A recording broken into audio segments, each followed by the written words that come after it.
waza zote dianga Angela Ana mana barwani malede Malede Ana lecha takalu malede Malede Afafona wale misa now Afafona wale misa now wrong side Andu rap ko fatisa na machar ma vai vai Umekwa nao Zenza katadia vinao Zentia na wameko Tadia vinao Umeko ilai nao Zentia na wameko Kotambi tambi nekten mamzan Umekwa nao zan Hafalan na fachasi aktuman Zan tanju na yaran Hafanan na vavao Kofayeto kek nao Zazan chitia nao Saja za falo Tivoniani stifarangwela Zata velam na liwanjela Tam tam biwa hafafona nilanda Angela Matamana waza zonti dianda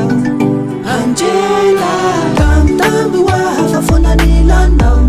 Angela Matamana waza zonti dianda Angela Ana magambarwani malede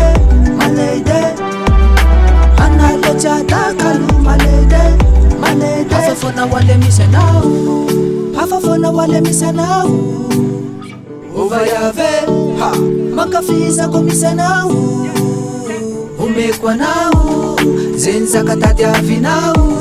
Zen tadia vinao Umekwa ilai nao Zentia na wameko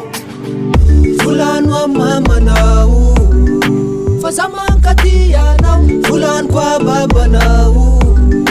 Fazawa vengala nao Wavengalantan Angala tutan Beka chikarwaretan Sitia nao jabe Hata kujabe Sacha falafza bayabe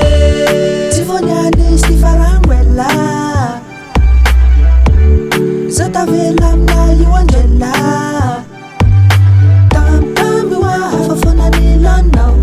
Angela Matamana waza zote dianda